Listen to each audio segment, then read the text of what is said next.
하겠습니다. 디모데 후서 3장 10절에서부터 17절의 말씀입니다. 우리 디모데 후서 3장 10절에서부터 17절의 말씀을 제가 먼저 읽고 교독하도록 하겠습니다.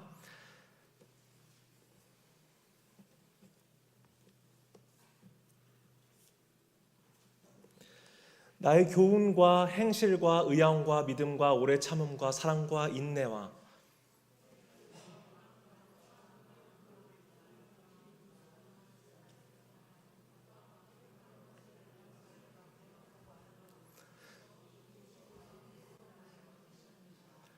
무릇 그리스도 예수 안에서 경건하게 살고자 하는 자는 박해를 받으리니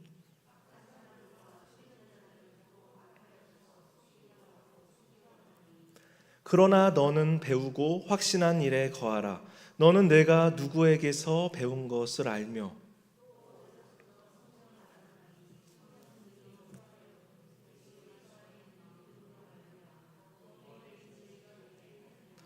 모든 성경은 하나님의 감동으로 된 것으로 교훈과 책망과 바르게 함과 의로 교육하기에 유익하니. 다 같이 읽겠습니다. 이는 하나님의 사람으로 온전하게 하며 모든 선한 일을 행할 능력을 갖추게 하려 함이라. 아멘. 명절 가운데 우리 향기로운 교회 성도님들 평안하셨는지요? 처음으로 또 명절 가운데 저는 이제 은우를 데리고 고향 집에서 잠을 재운 첫 번째 명절이었습니다.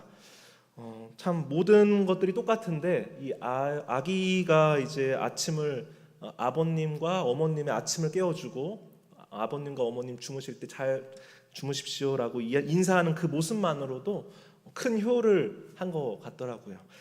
그래서 저 같은 경우는 고향집이 멀지는 않습니다. 멀어봤자 천안 쪽이고요. 가까운 곳은 마곡이나 발산 정도라서 정말 가까운 거리입니다. 우리 멀리 고향집에 다녀오신 분들 정말 고생하셨습니다.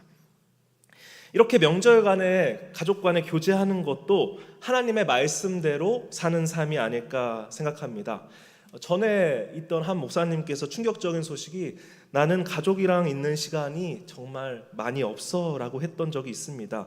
많은 일과 많은 사역 가운데 바쁨이 물론 중요하지만 가장 중요한 것은 우리가 이 생애 짧은 이 인생을 살면서 가장 가까운 가족들을 먼저 챙기는 게 먼저 아닐까 생각을 합니다. 하나님께서도 말씀을 통해서 교제하는 것에 대한 강조를 하는데요. 결혼하기 전에 아기가 있기 전에도 이 개인의 시간이 중요하였지만 가정을 이루고 또 모두가 함께하는 시간이 더 중요하다고 느껴지는 지금입니다.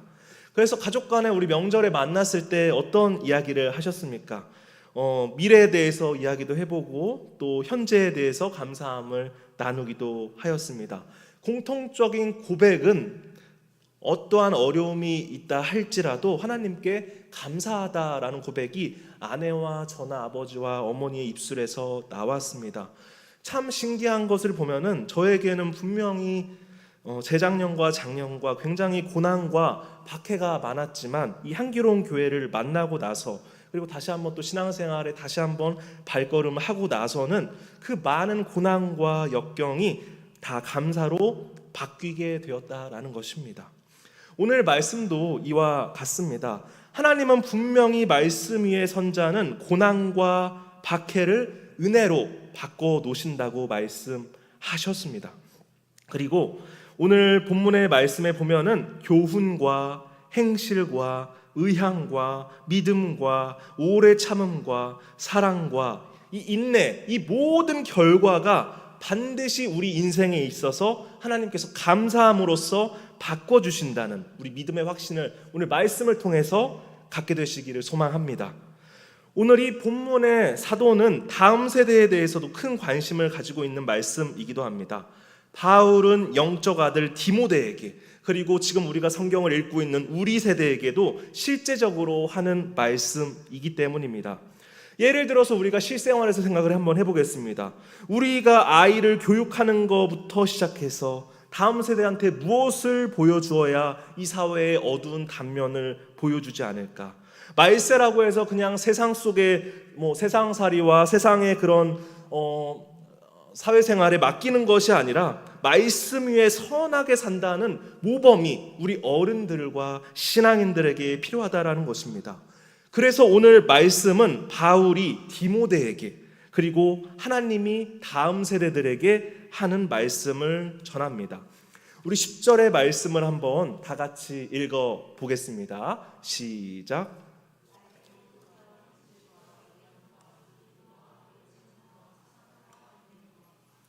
네, 맞습니다. 여기서 바울은 자신이 말세에 어떤 삶을 살아가고 있는지를 디모데에게 계속 이야기하고 있는 것입니다.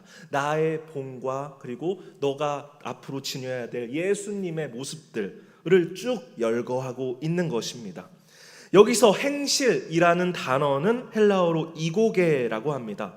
이것을 뜻을 해석하자면 자신이 이끌고 나가고자 하는 바를 뜻하고요. 또 뒤이어 좀 생소한 단어인데 의향이라는 단어가 나오는데요. 자신이 바라는 바를 뜻합니다. 자신이 바라는 바를 말하는 것을 뜻합니다. 뒤이어 믿음과 오래 참음과 인내는 우리 크리스찬이면 가져야 되는 성품인 거는 알고 계시죠. 그래서 다시 말해서 디모데가 이 세상의 멸망에 이르는 말세를 이끌 수 있는 방향이 아니라 주님의 가르침을 충실하게 잘 따르고 있음을 확인하는 단어라고 볼 수 있습니다. 11절과 12절의 말씀 제가 읽어드리도록 하겠습니다. 박해를 받음과 고난과 또한 안디옥과 이고니온의 루스드라에서 당한 일과 어떠한 박해를 받은 것을 내가 과연 보고 알았거니와 주께서 이 모든 것 가운데서 나를 건지셨느니라. 무릇 그리스도 예수 안에서 경건하게 살고자 하는 자는 박해를 받으리라 라고 말씀에 적혀 있습니다. 바울은 우리가 흔히 세상 속에서 당하는 박해와 고난을 실제적으로 이야기합니다. 우리가 말세에 이 세상을 살아가면서 우리 교회 다니는 많은 성도님들, 복음을 위한 고난은 우리에게 꼭 필요한 것입니다. 우리가 그걸 받아들이고 신앙생활을 하고 있습니다. 이것을 끊임없이 사도는 여러분들에게 이야기합니다. 바울은 주일의 말씀을 전하는 우리 목회자와도 같습니다. 수십 년, 수백 년이 지나도 이 성경책의 말씀을 계속 반복적으로 잔소리하듯이 계속적으로 설교를 해주시는 거예요. 왜냐하면 바울은, 사도는 하나님은 우리를 사랑하고 하나님께서는 우리의 정말 진정한 부모님이시고 부모님이 자녀의 앞길을 계속적으로 이야기하듯이 오늘도 11절, 12절, 10절에 계속적으로 이야기하고 있는 것입니다. 자녀의 미래를 걱정하는 그 마음처럼 바울은 말세 때에 반드시 다음 세대가 거룩한 세대로, 지금 이 세대를 본받는 것이 아니라 조금이라도 거룩하고 특별하고 구별되는 세대로 하는 마음에서 이 말씀을 전하고 있습니다. 지금 이 시대 많은 젊은 세대가 고난과 박해와 이 부끄러움, 눈치, 시선 때문에 살아계신 하나님을 믿지 못하고 피할 때가 많이 있습니다. 우리가 잘 알듯이 회사만 잠깐 나가봐도, 학원만 잠깐 가봐도, 교회 밖으로만 잠깐 가봐도 다른 모습에, 그리고 교회와는 다른 모습에, 그리고 신앙적인 부분이 부족한 많은 일반적인 성도님들일 수도 있고 사람들일 수도 있겠습니다. 많은 사람들을 봅니다. 사실은 우리가 신앙인으로서 교회 안에 누리는 이 모습과 밖에 나가는 모습과 성향이 그대로 이어져야 하지만은 또 교회 밖에서만 나가면 가치관이 조금 달라지게 되고 내가 보는 눈과 시선들이 달라지게 되는 이중적인 모습들이 많은 걸 우리는 몸소 체험하고 느끼고 있을 줄 압니다. 그리고 오늘 말씀처럼 경건하게 살면 박해를 받으리라는 것을 두려워하는 시대가 바로 바깥에 있는 하나님을 믿지 않는 세상의 시대인 것입니다. 그러나 이 바울은 이야기합니다. 바울은 말과 입술로 그리스도인됨을 이야기할지라도 우리의 삶의 모습과 그리고 본이 되는 모습을 믿음으로써 보여주지 않는다면 그 어떤 것도 이 세대에 좋은 영향을 끼치지 못한다라는 걸 알고 있었던 것입니다. 바울이 디모데에게 자신의 삶을 계속적으로 반복해서 가르쳤듯이 우리 성도님들도 계속적으로 자녀들과 아니면 회사 사람들과 아니면 또 주변에 지나가는 지인들에게도 계속적으로 경건의 모범을 알려주고 가르쳐주고 본을 보여야 됩니다. 13절의 말씀 한번 다 같이 한번 읽어보겠습니다. 시작. 악한 사람들과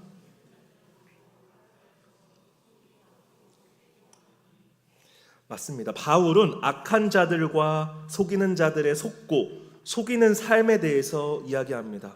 여기서 속이는 자는 헬라어 발음으로 고어테스라고 하는데요, 오로지 여기에서만 사용된 단어라고 합니다.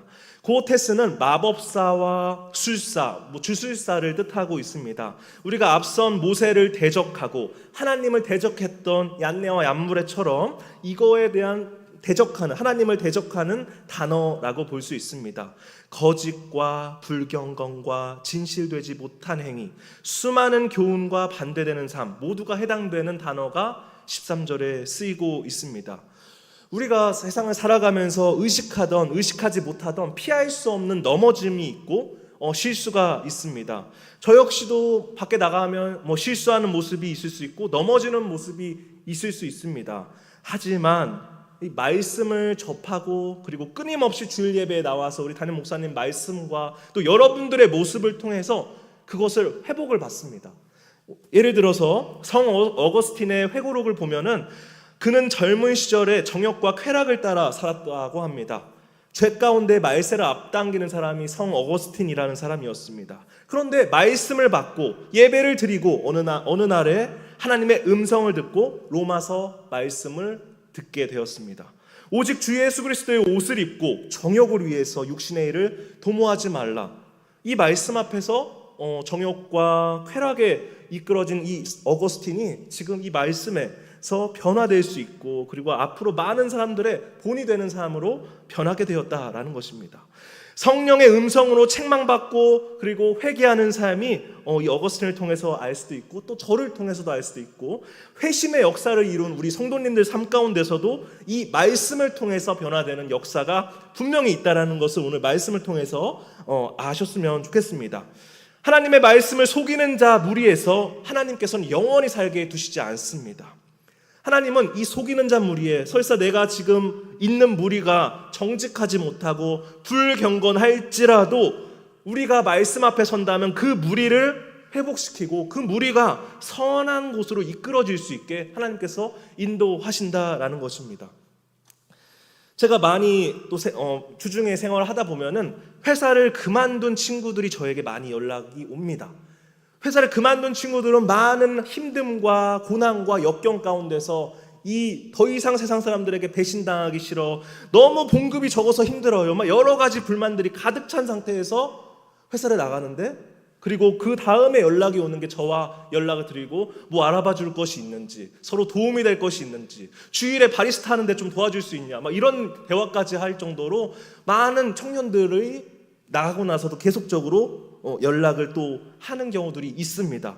왜 그럴까 곰곰이 고민해 봤는데 이 친구들을 물질적으로 보는 것이 아니라 하나님의 사랑으로서 최대한 대하고 그리고 그 사람들의 상하 관계로 보는 것이 아니라 그들이 할 일을 우리가 먼저 하나씩 더하고 여러분들이 주변에 헌신하고 봉사하는 것처럼 회사에서도 똑같이 내가 한 만큼만 하는 것이 아니라 내가 하는 것 그 이상으로 그들에게 해준다면 그들은 여러분의 모습을 통해서 예수님의 모습을 보게 될 것이고 변화되고 그 악한 무리가 변화될 수 있는 가능성을 여러분들을 통해서 보게 될 수 있다라는 것입니다. 하나님께서는 오늘 말씀을 통해서 우리가 연약하다라는 것을 아는 말씀을 계속적으로 하고 계십니다. 14절의 말씀을 한번 보겠습니다. 14절의 말씀, 이거 넘어가겠습니다. 제가 한번 읽어드릴게요.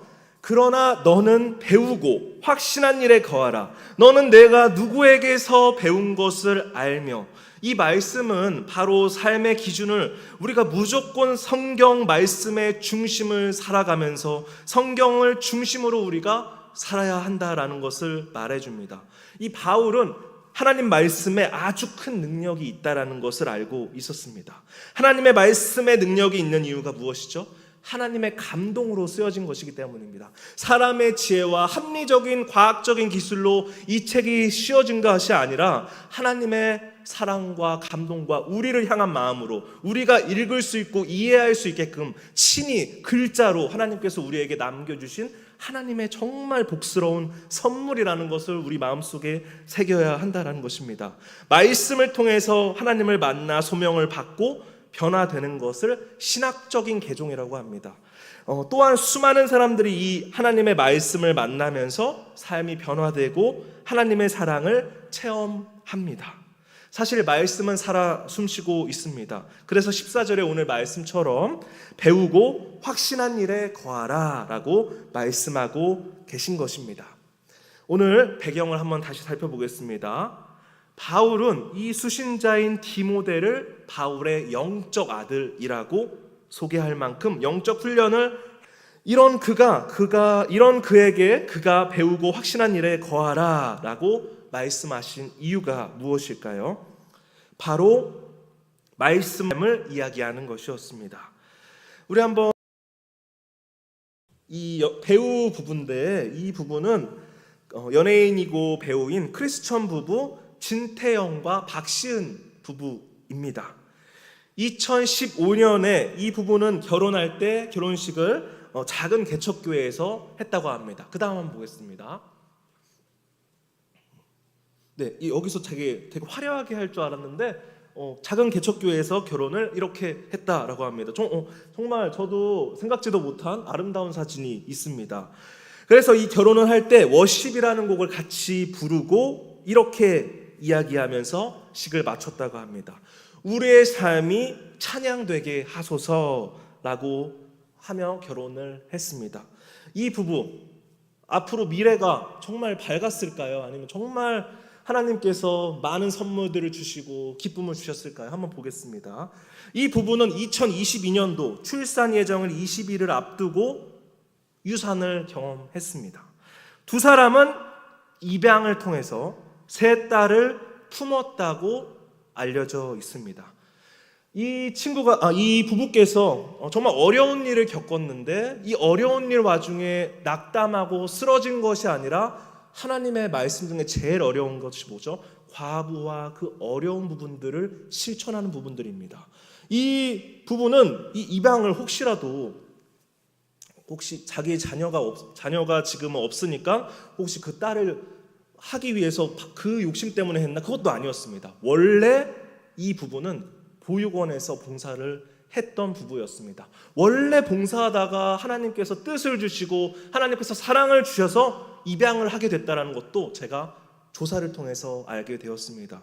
입양도 단순한 수단으로 한 것이 아니라 그들의 삶 전체가 하나님의 말씀의 실천과 헌신으로 들어가 있었기 때문에 하나님께서 입양의 은혜를 주신 것이죠. 그 뒤로 그 노력이 이어졌지만 그 다음 보겠습니다. 최근에 남편이 암에 걸렸다는 것을 확인한 다음에 그 임신을 하고자 하는 노력도 자신의 욕심일지도 모른다라는 마음까지 품었다고 합니다. 그래서 끝까지 하나님의 뜻을 끝까지 구하며 서로를 사랑하며 그들의 삶이 찬양으로 돌려져 있습니다. 네, 여기까지 보겠습니다. 그림은요. 정말로 하나님을 사랑하는 자들이 봤을 때 그들의 삶은 정말 교과서적으로 예수님의 삶과 닮아져 있다라고 생각합니다. 복음을 전하기 위해서 하나님 이만하면은 그들에게 하나님의 선물을 주시고 그들의 미래를 모든 대중들이 보았을 때 비신자이건 하나님을 믿지 않는 그들에게도 모두에게 하나님을 믿는다면 저렇게 부유해지고 저렇게 잘 될 수 있구나, 이걸 하나님께서 보여준 게 아니라 하나님을 믿는 자, 복음을 전하기 위해 사용된 그 자는 온갖 고난과 힘듦을 견뎌내고 많은 신앙인들의 본으로서 이 부부가 서 있음을 우리가 보게 됩니다. 거기서 끝난 것이 아니라 영혼을 섬기며 사랑하는 삶을 살고 한 영혼을 가족으로서 살리게 되었습니다. 이런 주님의 말씀 위에서 굳건하게 사는 이 부부와 같이 이 14절의 말씀과 맥락을 동일하게 합니다. 배우고 확신한 일에 거하라.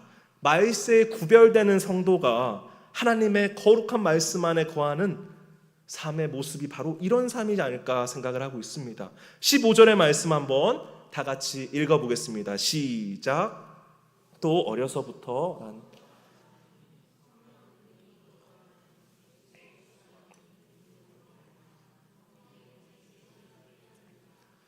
맞습니다. 여기서부터는 어려서부터라는 의미로 헬라어 아포브레푸스라고 발음하는 헬라어가 사용이 됩니다. 기본적으로 태아를 뜻하고 있습니다. 신생아와 젖먹이라는 뜻을 가지고 있습니다. 이는 디모데가 인지 능력을 갖추기 전부터 성경 말씀을 접했음을 알려줍니다. 아까 전에 평상시에 봉사와 헌신과 보육원의 봉사를 했기 때문에 하나님께서 한 영혼을 입양할 수 있는 그 은혜를 주셨던 것처럼 우리는 평상시에도 항상 예배와 말씀에 항상 가까이 해야 됨을 이야기하고 있는 것입니다. 우리의 인생을 접하고 여러분이 교회에 나와서 말씀을 접하고 선택하는 것 같지만 아닙니다. 실제적으로 하나님께서 우리 사랑하는 성도님들을 모두 택하셨기 때문에 디모데가 말씀의 사람이 되었듯이 우리도 하나님의 은혜로운 택하심이 있다는 걸 감사함으로 받아들이셨으면 좋겠습니다. 우리 16절과 17절의 말씀 제가 천천히 읽어드리겠습니다.